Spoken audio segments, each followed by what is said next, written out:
વિદ્યાર્થી મિત્રો, છેલ્લા ઘણા સમયથી આપણે સિમ્પલ હાર્મોનિક મોશનનો અભ્યાસ કરી રહ્યા છીએ, જેમાં ગયા વખતે આપણે સરળ આવર્ત ગતિ અને નિયમિત વર્તુળમય ગતિને પુનરાવર્તિત કરી.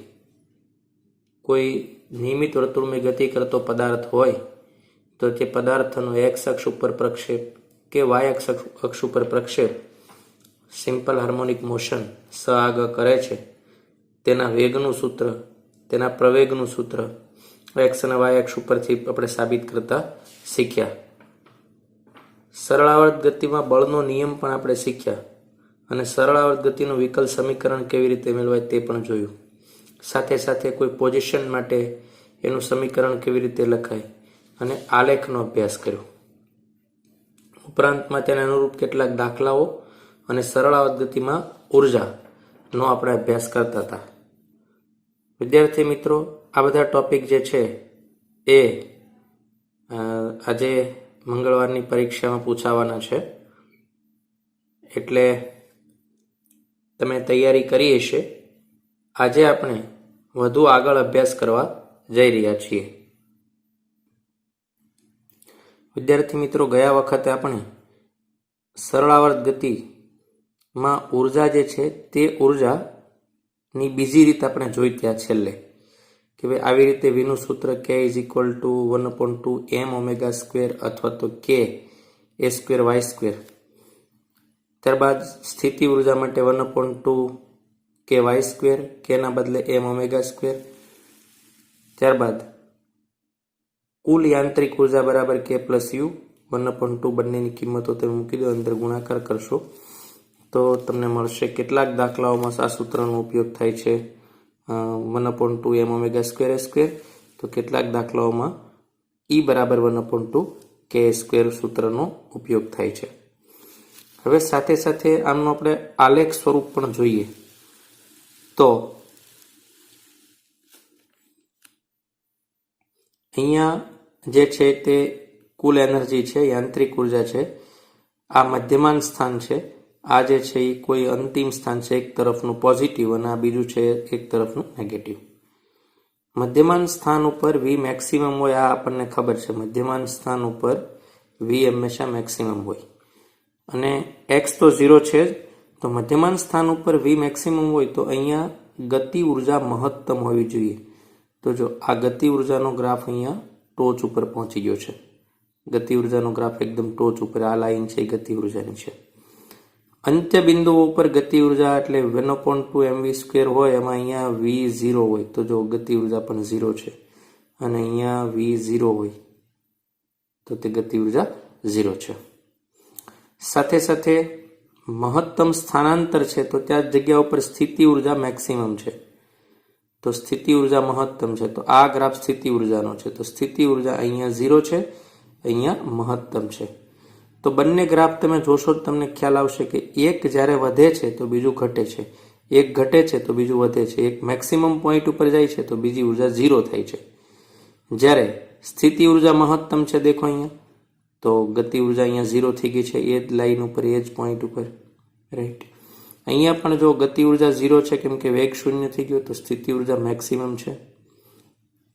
અહીંયા ગતિ ઉર્જા મહત્તમ છે, તો ગતિ ઉર્જા મહત્તમ છે, તો સ્થિતિ ઉર્જા 0 થઈ ગઈ છે. તો સરળ આવર્ત ગતિમાં પદાર્થમાં ગતિ ઉર્જા અને સ્થિતિ ઉર્જા એ બંને હંમેશા ધન હોય છે. પહેલા તો કારણ કે એમનું બંનેમાં સ્ક્વેર હોય, એમના સૂત્રોમાં તમે જો 1/2 કે સ્ક્વેર યાંત્રિક ઉર્જામાં છે. ખરેખર ક્યારેય પણ ઋણ હોતી નથી, કારણ કે તે ઝડપના વર્ગના સમપ્રમાણમાં ચાલે છે. સ્ક્વેર થાય એટલે ઋણ હોય તો પણ તે પ્લસ થઈ જાય. ગતિ ઉર્જા અને સ્થિતિ ઉર્જા બંને પ્રત્યેક આવર્તકાળ દરમિયાન 2 વખત મહત્તમ બને છે, જે તમે અહીં જોઈ શકો. આમની ગ્રાફને આપણે આગળ વધારીએ તો આપણને એ સ્પષ્ટ રીતે ખ્યાલ આવે છે. અહીંયાથી શરૂ કરીને આવી રીતે અહીંયા પહોંચે તો 0 થઈ, પછી પાછું અહીંયા પહોંચે, ફરી મહત્તમ, ફરી 0, તો 2 વખત મહત્તમ ને 2 વખત 0 થાય છે. x બરાબર 0 માટે બધી જ ઉર્જા, ગતિ ઉર્જા, મહત્તમ અને સીમાઓ જે છે x બરાબર +or - a છે, તે માટે બધી સ્થિતિ ઉર્જા છે. અહીંયા બધી ગતિ ઉર્જા થઈ જાય, બધી ઉર્જાનું રૂપાંતર, અહીંયા બધી ઉર્જા સ્થિતિ ઉર્જામાં રૂપાંતર થઈ જાય. આપણે આગળ દાખલો પણ ગણીશું, જે x બરાબર a/√2 પર બંને સમાન થાય છે. આ તમારે યાદ રાખવાનું છે. x બરાબર a/√2, એમ્પ્લિટ્યુડના અડધા નહીં પણ √2 જેટલા. તો √2 પર બંને સમાન થાય છે. કેમ કે જો કોઈ આ પદાર્થ જે છે એના માટે, હવે અહીંયાથી પદાર્થ જે આ તરફ જાય છે, અહીંયાથી તેનો વેગ ઘટતો જાય છે, અને અહીંયાથી જે આવે છે તેનો વેગ વધતો જાય છે. અહીંયા મેક્સિમમ થવાનો છે. તેથી બંને અધવચ્ચે નહીં મળે. આ જે સેન્ટર a/2 છે ત્યાં નહીં મળે, એ આપણને ખ્યાલ છે. તો એ ક્યાં મળશે? તો a/√2 પાસે મળશે. તો એનો મતલબ આમની સ્પીડ જે છે એ વધતી હોય છે, અને આ વધુ સ્પીડથી આગળ જતો હોય, સ્પીડ ઘટતી હોય, અને 0થી સ્પીડ વધારતો હોય છે. તો અહીંયા કંઈક જે છે તે મળે છે. a/√2 એટલે એની કિંમત 1.41 જેવી મૂકી દે, 41-42, તો લગભગ 0.7 આસપાસ આન્સર આવે છે. 0.7 નિયર આવે. તો 0.5 કરતાં આગળ, તો 0.7 આસપાસ જે મીટ કરે છે.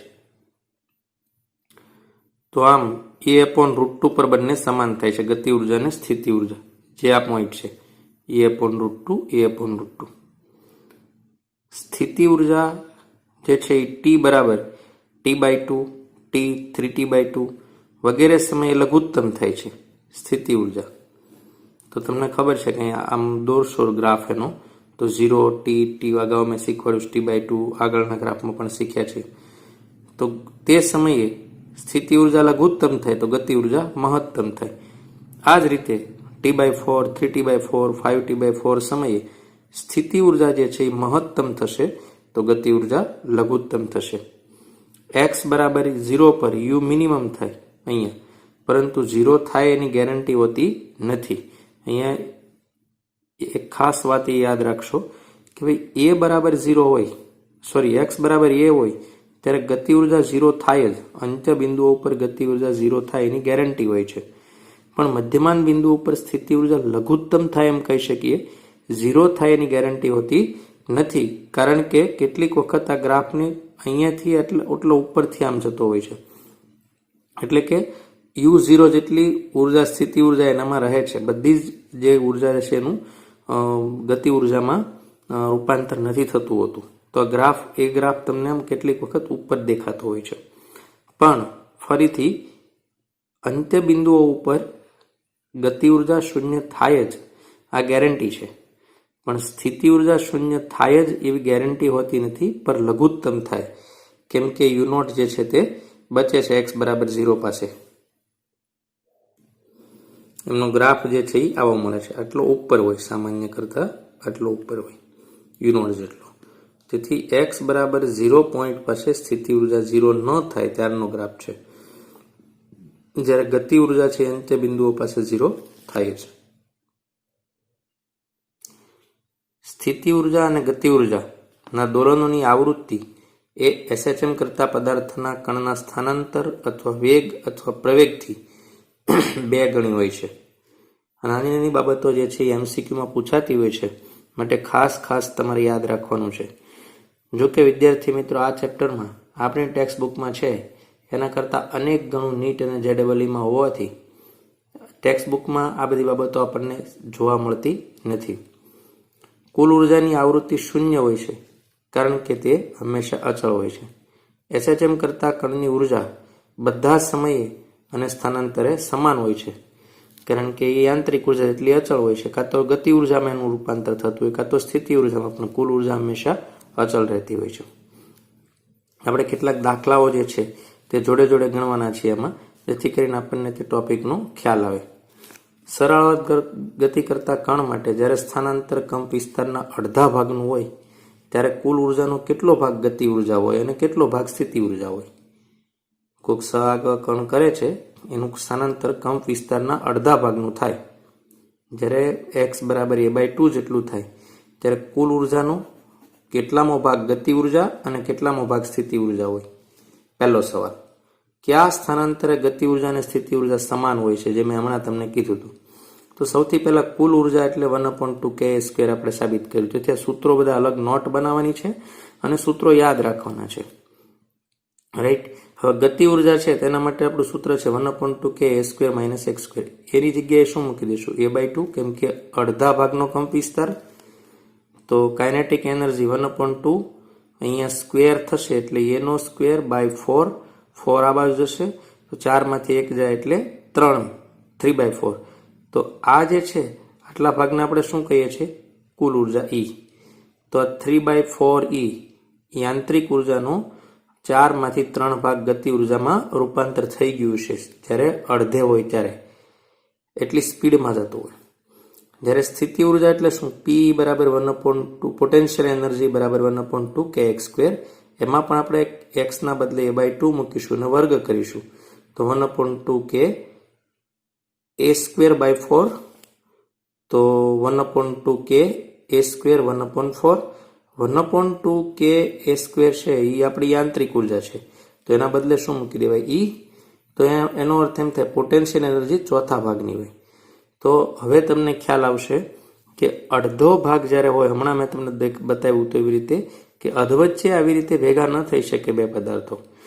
એનું કારણ એ જ છે કેમ કે અહીંયા જો ગતિ ઉર્જા ત્રીજા ભાગની 4 માંથી 3 ભાગ ગતિ ઉર્જામાં રૂપાંતર થઈ ગયા હોય, જ્યારે એક ભાગ જે છે એ સ્થિતિ ઉર્જા માટે હોય. તમારે એક દાખલો પણ ગણવાનો છે, અડધાના બદલે ચોથો ભાગ લઈને દાખલો ફરીથી ગણવાનો છે. આન્સર મેં બાજુમાં આપી દીધો છે, રાઈટ. તો એક રીત છે, આવી રીતે પૂછાતું હોય છે કે કેટલામો ભાગ કંપ વિસ્તારનો હોય ત્યારે એનર્જી કેટલી હોય છે ગતિ ઉર્જા અને કેટલી પ્રમાણ જે છે એ સ્થિતિ ઉર્જાનું કેવી રીતે વહેંચાતી હોય છે.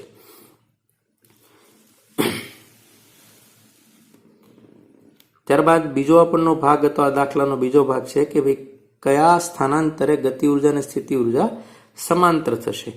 તો બંને આપણે લખ્યું ભાઈ kinetic energy is equal two potential energy. બંનેના સૂત્રો મૂકી દીધા છે બંને બાજુથી.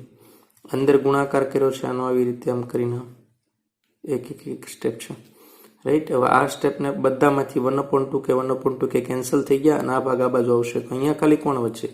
1/2k બધામાંથી કેન્સલ થઈ ગયા છે. a² અને આ x આ બાજુ આવતો રહેશે. તો શું આવશે? a² is equal two 2x². માટે x² is equal two a²/2. તો x is equal two ±√a/√2. તો હમણાં આપણે અગાઉ જોયું હતું કે a/√2 એ ગતિ ઉર્જા અને સ્થિતિ ઉર્જા સમાન થાય છે. આ બાબત આપણે જોઈ હતી, તો એ જે આપણે અહીંયા સાબિત કરી.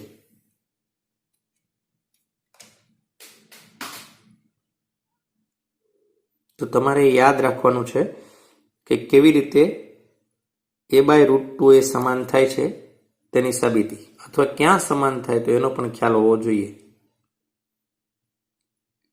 વધુ એક ઉદાહરણ જોઈએ. x અક્ષ પર દોલિત કણની સ્થિતિ ઉર્જા u 20 + x - 2² છે. u જૂલમાં છે અને x મીટરમાં છે.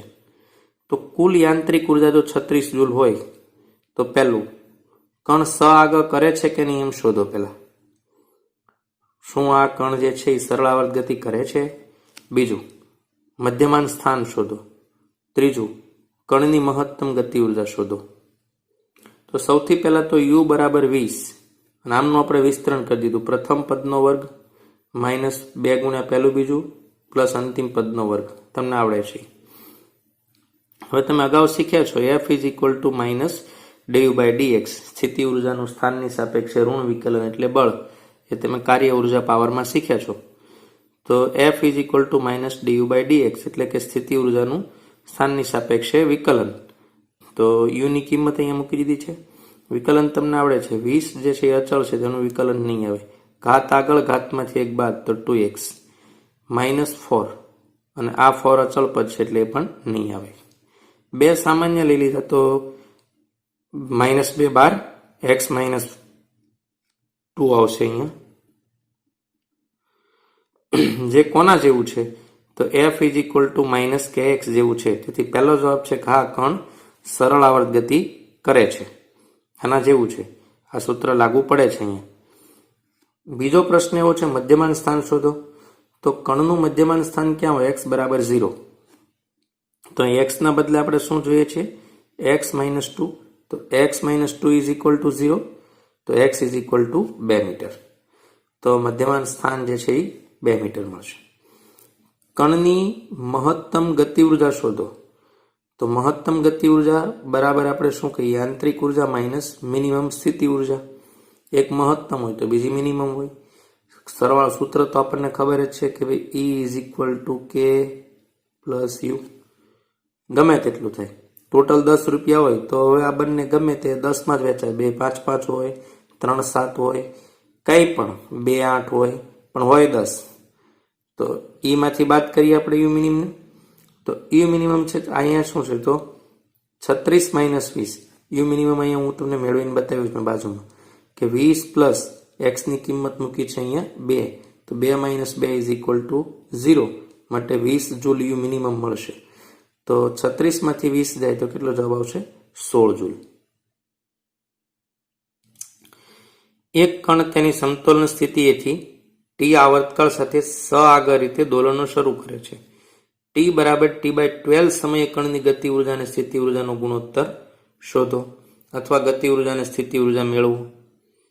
તો ટી બરાબર સમય આપ્યો છે T/12 સમય. આપણું સ્થાન સૂત્ર છે x બરાબર a sin omega T. x બરાબર a sin ઓમેગાના બદલે લખાય 2π/t અને t ના બદલે લખાય T/12. tt કેન્સલ થઈ ગયા, π/6 મળશે આપણને. તો π/6 જે છે એની કિંમત મળશે 1/2 sin π/6 એની એટલે sin 30. sin 30 ની કિંમત છે 1/2. તો x મળશે a/2. રાઈટ. હવે આપણે ગતિ ઉર્જાનું સૂત્ર મૂકીએ તો 1/2 કે બ્રેકેટમાં a² માઇનસ a². 1/2 કે x ની જગ્યાએ a/2 અને એનો વર્ગ કરીએ એટલે એનો સ્ક્વેર બાય 4. તો અગાઉ હમણાં આપણે મેળવ્યું એમ શું હશે? 3/4. 1/2 કે a² કોમન છે. રાઈટ. ત્યારબાદ સ્થિતિ ઉર્જા એટલે પોટેન્શિયલ એનર્જી 1/2 કે x². આમાં આપણે અહીંયા a/4 રાખી દઈએ તો 1/4 અને 1/2 કે આને ઈ કહી દેવું તો કહી શકાય અથવા કંઈ પણ, કારણ કે ગુણોત્તરમાં એ ઉડી જવાનું છે. તો બંનેનો ગુણોત્તર જો આપણે લઈએ તો આપણને 3/1 મળે, કેમ કે ફક્ત આમનો જ ગુણોત્તર આવવાનો છે. આ બંને કેન્સલ થઈ જશે. તો આવા દાખલા પણ પૂછાતા હોય. જેટલી પ્રકારના ઉર્જાના દાખલા અત્યાર સુધીમાં JEE નીટ જેવી પરીક્ષાઓમાં પૂછાયા છે કોમ્પિટિટિવમાં, તો બધી રીતના આપણે એક દાખલો જોઈએ છીએ, જેથી આપણને ખ્યાલ આવે કે આપણે જે સ્થિતિ ઉર્જાનો ટોપિક ભણ્યા છે એનો મૂળ દાખલાનો ઉપયોગ જે છે એ કઈ ટાઈપનો છે. રાઈટ. સરળ આવર્ત ગતિ કરતા કણની સ્થિતિ ઉર્જા 2.5 જૂલ છે, જ્યારે તેનું સ્થાનાંતર કંપ વિસ્તારથી અડધું હોય ત્યારે તેની કુલ ઉર્જા શોધો. સ્થાનાંતર જે છે કંપ વિસ્તારથી અડધું હોય તો a/2 થઈ ગયું. તો જો સ્થિતિ ઉર્જા એટલે 1/2 કે x² અને સ્થિતિ ઉર્જા કેટલી આપી છે? 2.5. 1/2 ના 1/2 કે અહીંયા અડધું હોય એટલે a/2 મૂકી એનો સ્ક્વેર કરીએ તો શું થાય? a²/4. હવે 2.5 1/2 કે a² અને 1/4. તો કુલ ઉર્જા શોધવાની છે તો કુલ ઉર્જાનું સૂત્ર આવી ગયું છે. તો આને કરતા બનાવી દો તો 4 સામે જતા રહેશે. તો 4 ગુણ્યા 2.5 બરાબર 1/2 કે a². 1/2 કે a² એ કોનું સૂત્ર છે? કુલ ઉર્જાનું. તો 2.5 ગુણ્યા 4 એટલે 10 જૂલ એનર્જી કુલ ઉર્જા જે છે એ આપણને મળે છે. જો એ સૂત્રો તમારા પાવરફુલ હશે તો તમે સરળતાથી આ સોલ્વ કરી શકશો, કેમ કે એમાં ઝડપ પણ હોવી જોઈએ, સમય પણ કિંમતી છે. ચલો, બળ અચળાંક સ્પ્રિંગ જે છે એનો આપ્યો છે 4 ગુણ્યા 10⁶ ન્યૂટન ઇન્ટુ મીટર અને કંપ વિસ્તાર આપ્યો છે 0.01 મીટર નો એક ઓસિલેટર 240 જૂલ કુલ ઉર્જા ધરાવે છે. તો મહત્તમ ગતિ ઉર્જા અને લઘુત્તમ સ્થિતિ ઉર્જા શોધો. તો મહત્તમ ગતિ ઉર્જા એટલે 1/2 m ઓમેગા² a². જો આ વખતે સૂત્ર જે છે એના ઉપરથી આ પણ આપણે ડાયરેક્ટ લખી શકીએ. બંને એટલે લખ્યા છે કે આપણને યાદ રહે. બાકી ડાયરેક્ટ તમારે આ સૂત્ર એપ્લાય કરવાનું છે, કેમ કે બળ અચળાંક કે આપેલો છે, કંપ વિસ્તાર એ આપેલો છે. તો એ બંને સાથે મહત્તમ ગતિ ઉર્જા સંકળાયેલી છે. તો 1/2 કેની જગ્યાએ 4 × 10⁶ આ કંપ વિસ્તાર, બળ અચળાંક, અને આ કંપ વિસ્તાર એનો સ્ક્વેર, આનું સાદું રૂપ આપશો એટલે તમને 200 જૂલ મળશે. હવે કે મહત્તમ મળી ગયું, આપણને મહત્તમ ગતિ ઉર્જા મળી ગઈ. હવે લઘુત્તમ સ્થિતિ ઉર્જા એટલે હમણાં આપણે જોયું હતું કે ઈમાંથી બાદ કરી દો મહત્તમને, તો એ કેટલી છે 240, એમાંથી 200 બાદ કરી દો કેટલી મળશે 40 જૂલ. વધુ એક છેલ્લો દાખલો જોઈએ આપણે ઉર્જાને રિલેટેડ, અથવા અગાઉ ચાલેલા ટોપિકને રિલેટેડ, કે 0.1 દળ ધરાવતો કણ, 0.1 કિલોગ્રામ દળ ધરાવતો કણ 0.1 મીટર કંપ વિસ્તાર સાથે સરળાવર્ત ગતિ કરે છે. જ્યારે કણ મધ્યમાન સ્થાનથી પસાર થાય છે ત્યારે તેની ગતિ ઉર્જા, અહીં એક ખાસ વાત નોટિસ કરવાની છે, મધ્યમાન સ્થાનથી પસાર થાય ત્યારે ગતિ ઉર્જા, તો મધ્યમાન સ્થાને ગતિ ઉર્જા મહત્તમ હોય એમ કહેવા માંગે છે, પણ કહેવાની એક રીત છે કે મધ્યમાન સ્થાનથી પસાર થાય ત્યારે તેની ગતિ ઉર્જા, ત્યારે તેની ગતિ ઉર્જા કેટલી છે 8 × 10⁻³ જૂલ છે. તો આ કણ માટે ગતિનું સમીકરણ મેળવો જ્યારે તેની પ્રારંભિક કળા 45 ડિગ્રી છે, એટલે π/4 છે. તો V maximum is equal two શું થાય 1/2 m⍵² આપણું સૂત્ર છે, એમાં હું ઓમેગાને કરતા બનાવું છું, તો 2 આગળ જતા રહેશે પહેલા, એટલે V મેક્સિમમ/2 અને બાકીના છેદમાં જશે, એટલે અને વર્ગ હટાવશું એટલે અંડરરૂટ આવશે. તો આવું સૂત્ર આપણને મળી જશે. V મેક્સિમમ કેટલું આપ્યું છે 8 × 10⁻³ × 2, માસ આપ્યું છે 0.1 ગ્રામ કિલોગ્રામ, અને કંપ વિસ્તાર છે 0.1 મીટર, અને એનો સ્ક્વેર એટલે અહીંયા સ્ક્વેર. બધાનું સાદું રૂપ આપશો એટલે 4 રેડિયન પ્રતિ સેકન્ડ મળશે. y is equal two a sin ωt + 5 આપણું સૂત્ર છે. y ઇઝ ઇક્વલ ટુ એની જગ્યાએ કેટલા આવશે 0.1, અહીંયા કંપ વિસ્તાર છે, sin ઓમેગા આપણે 4 મેળવ્યું તો 4t, અને 45 ના બદલે લખ્યું π/4, અથવા તમે 45 ડિગ્રી પણ લખી શકો છો. તો આવી રીતે કોઈ સમીકરણ બનાવવું હોય તો પણ આપણે મેળવી શકીએ. મહત્વની વાત એ છે કણ મધ્યમાન સ્થાનથી પસાર થાય ત્યારે તેની ગતિ ઉર્જા, તો એ ખ્યાલ આવે મધ્યમાન સ્થાન ઉપર V મેક્સિમમ હોય. તો આ તાર્કિક પ્રશ્નો પણ પૂછાતા હોય છે. હવે આપણે આગળનો ટોપિક જોઈએ જે અતિ મહત્વનો છે, ને તે છે સ્પ્રિંગ. તો વિદ્યાર્થી મિત્રો, સ્પ્રિંગના લીધે દોલનો જે છે તે આપણે હવે શીખીશું. દર વખતે મોટા ભાગે ઘણી બધી પરીક્ષાઓમાં સ્પ્રિંગનો પ્રશ્ન પૂછાતો હોય છે, તે મહત્વનો ટોપિક છે. આ ચેપ્ટરમાં ઘણા આવા ટુકડા જે છે મહત્વના તે આપણે જોવાના, જેમાં સ્પ્રિંગનો વિભાગ અત્યારે આપણે જોઈશું. તો oscillation due to a spring, સ્પ્રિંગના લીધે દોલનો, એમાં પહેલું જોઈએ સ્પ્રિંગ અને બ્લોકનું તંત્ર, એના દોલનો. જો સ્પ્રિંગને ખેંચવાથી અથવા દબાવવાથી તેનું સૂક્ષ્મ સ્થાનાંતર જે બ્લોક છે એ કરતો હોય તો તેમાં પુનઃસ્થાપક બળ ઉદ્ભવે, અને કારણ કે તે હૂકના નિયમનું પાલન કરે. તમને ખબર છે કે હૂકનો નિયમ જે છે એ નાના સ્થાનાંતર માટે જ સત્ય છે. તો F ચલે છે -kx, F ચલે છે -x, અને F is equal to -kx, જે k સ્પ્રિંગનું બળ અચળાંક છે. હવે બરાબર ધ્યાન રાખશો, કેમ કે બહુ બધી નાની નાની બાબતો પણ ખૂબ અગત્યની છે. તેથી એકદમ બધી બાજુઓથી મન જે છે એને ખેંચીને એક જગ્યાએ એકાગ્ર કરશો, અને બરાબર ધ્યાન રાખશો. અને બધી બાબતો વારંવાર લખીને મોઢે કરવાની છે. જેમ કે વધુ હોય સ્પ્રિંગનું, તેમ સ્પ્રિંગ સખત હોય, હાર્ડ હોય, અને કે ઓછો હોય તો સ્પ્રિંગ નરમ હોય. આ બાબત આપણે જોઈશું. હવે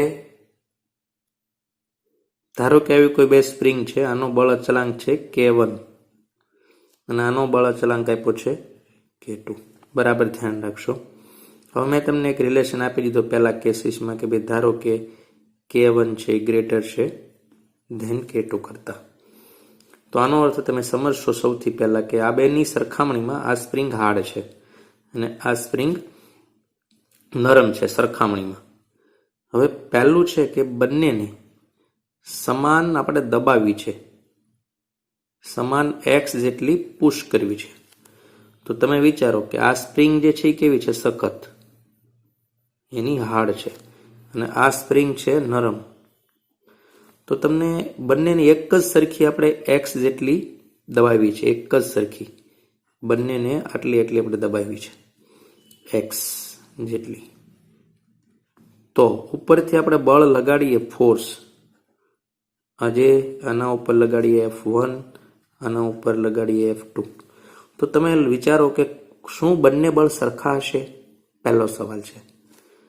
તો બિલકુલ નહીં, કેમ કે આ સ્પ્રિંગ કેવી છે? સખત છે. આ સ્પ્રિંગ કેવી છે? નરમ. તો સખત સ્પ્રિંગને વધુ બળ આપવું પડે આટલી દબાવવા માટે. તો અહીંયા તમને બળનો રિલેશન કેવો મળશે કે F1 મોટો આપવો પડશે F2 કરતા. આ જો 5 ન્યૂટન હશે ઉદાહરણ તરીકે, તો આ બળ છે 5 કરતા કંઈક વધુ 8 કે 10 ન્યૂટન હશે, તો એક્સ જેટલી દબાઈ. આ પહેલી વાત, બરાબર ધ્યાન રાખશો. બીજા કેસમાં હું સમાન બળ આપું છું, સમાન એફ આપું છું કે ભાઈ ચલો બંને સ્પ્રિંગને હવે એક જ સરખું બળ 10 ન્યૂટન અને આને પણ 10 ન્યૂટન આપવામાં આવે છે.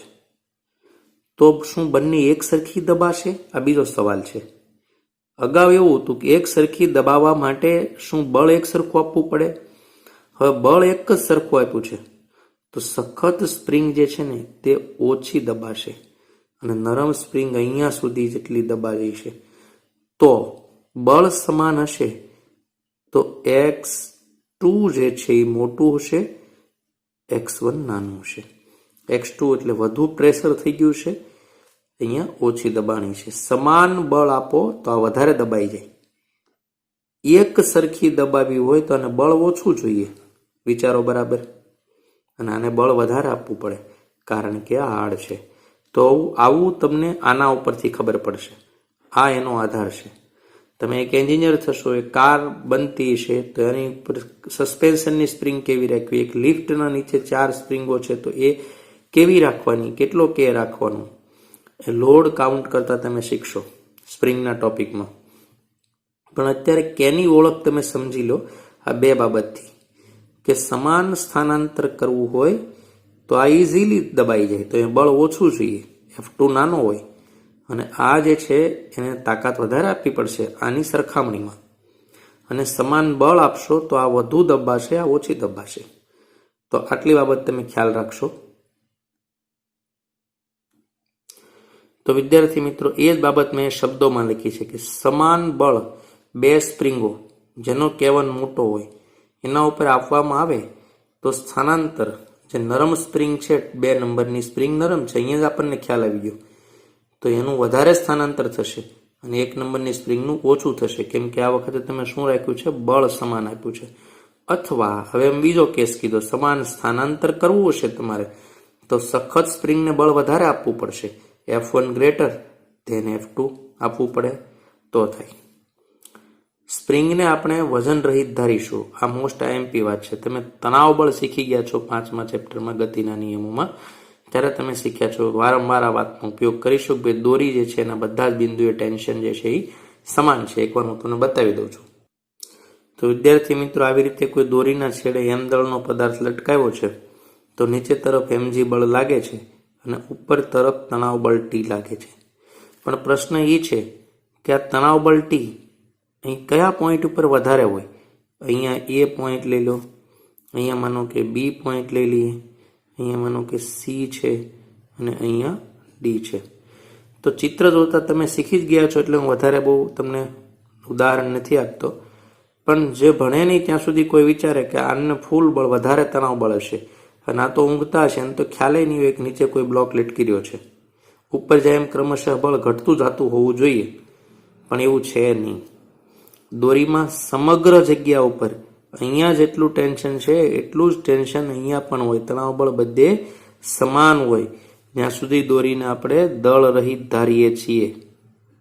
આ બાબત તમે ગતિના નિયમોમાં શીખ્યા છો કે બધી જ જગ્યા ઉપર ટેન્શન સમાન હોય. તો આપણે પણ અહીંયા સ્પ્રિંગમાં દરેક જગ્યા ઉપર ફોર્સ જે છે તેને આપણે સમાન લઈશું આ કન્સેપ્ટ પરથી. આ બાબત હું તમને સમજાવવા જાઉં છું. તો સ્પ્રિંગને દળ રહિત ધારીશું, તેથી સ્પ્રિંગમાં ઉદ્ભવતું પુનઃસ્થાપક બળ દરેક જગ્યાએ સમાન, મેં જો બાજુમાં લખ્યું દોરીના તણાવ બળની માફક ધારવામાં આવે છે. સ્પ્રિંગનો બળ અચળાંક K સ્પ્રિંગમાં વપરાયેલો તારનો પદાર્થ, સ્પ્રિંગની લંબાઈ અને ત્રિજ્યા ઉપર આધાર રાખે છે. જો એ બદલાય તો એનું બળ અચળાંક કે બદલાઈ જાય છે. એ આપણે આગળ સ્પ્રિંગના ટુકડા કરવાનો ટોપિક જ્યારે શીખીશું ત્યારે તમને એનો ખ્યાલ આવશે. ત્યારબાદ હવે આપણે એક સ્પ્રિંગ લોલકનો અભ્યાસ કરીએ.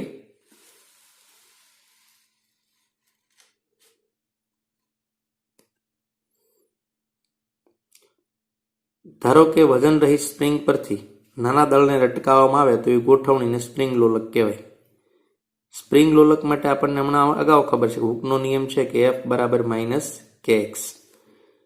હવે F is equal two ma થાય અને a is equal two d²x/dt² થાય. આ ઘણી બધી વખત આવ્યું છે, તેથી આપણે એને પુનરાવર્તિત નથી કરતા. -kx આ એમને નીચે આવવા દો.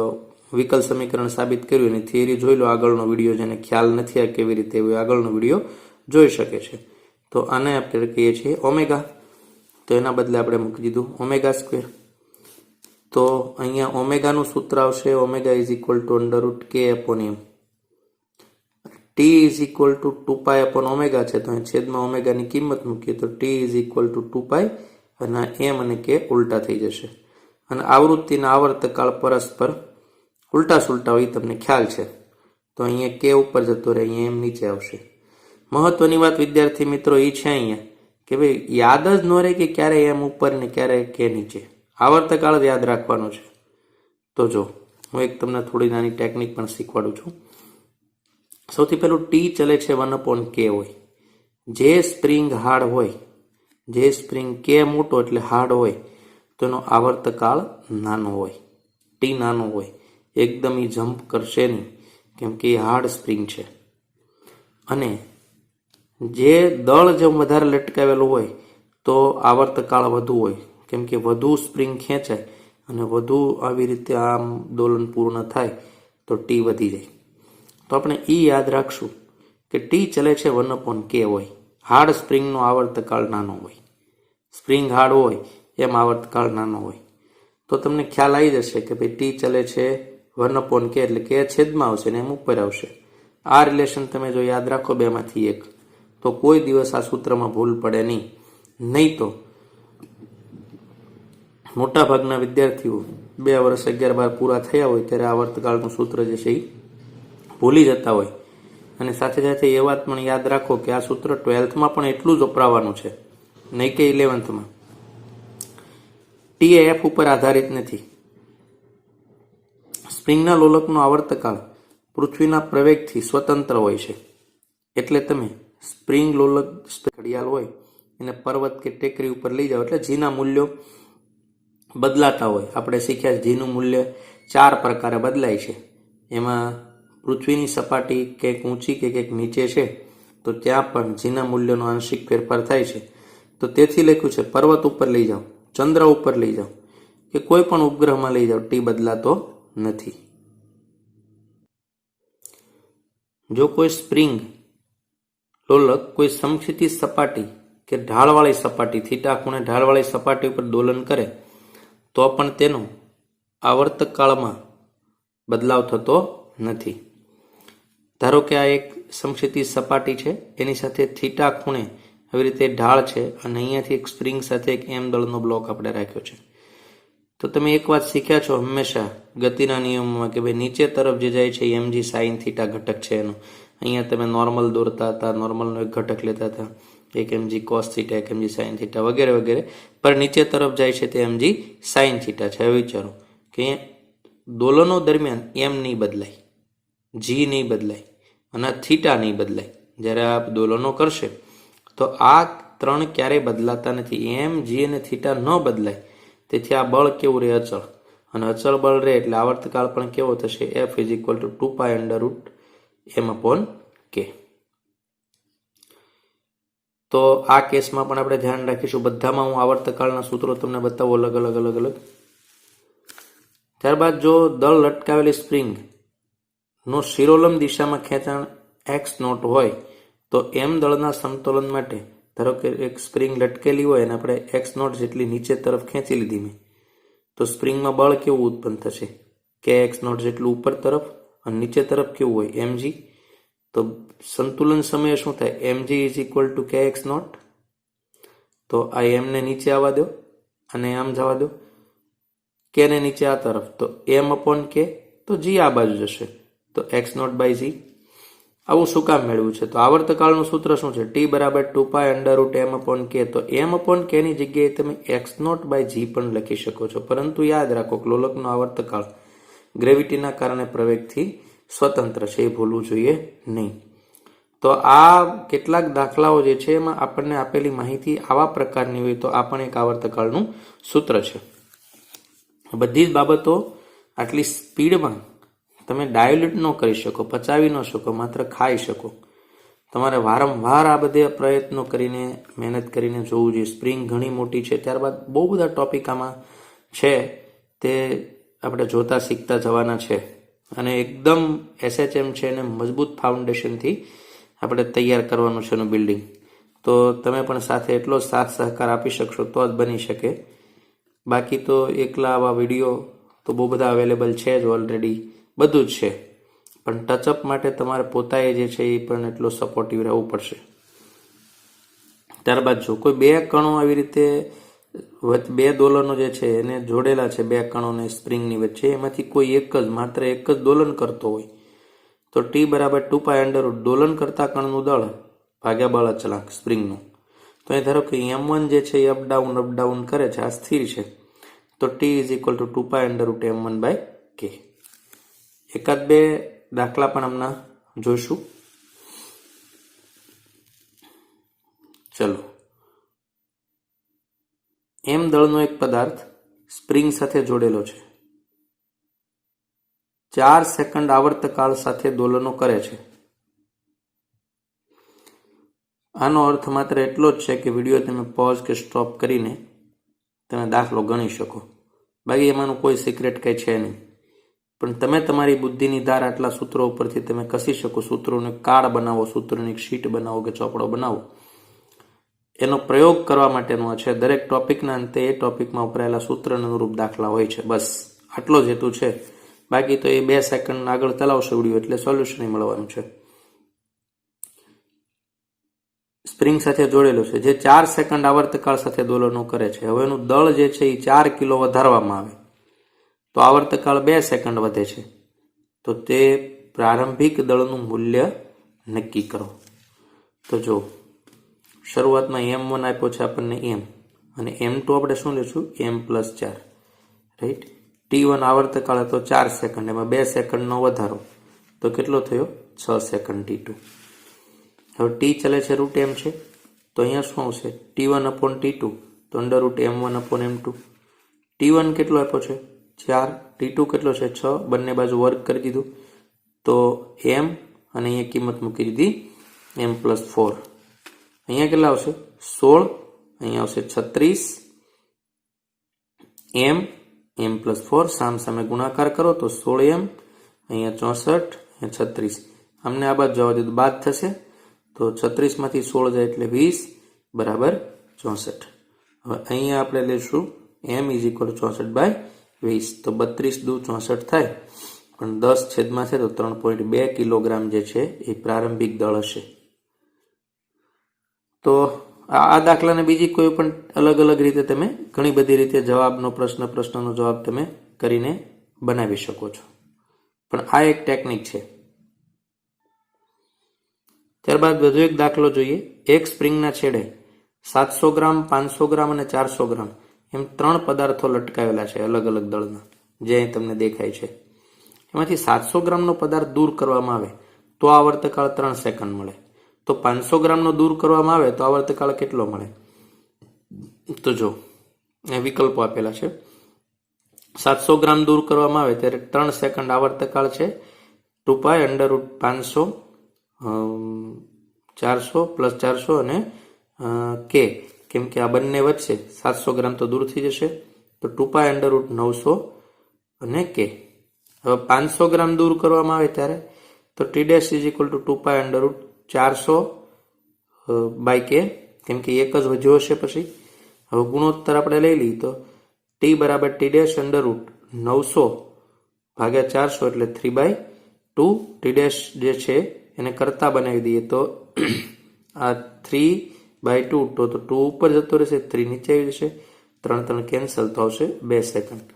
જો કે આવું કંઈ નહીં કરતા તમે સીધું આ દાખલાની અંદર આ પણ ઉપયોગ કરી શકો છો કે ભાઈ ટી ચલે છે √m, બસ, અને ડાયરેક્ટ અહીંયા આવી જાવ સીધા જ. ઉપરની પ્રોસેસ કંઈ કરવાની જરૂર નથી.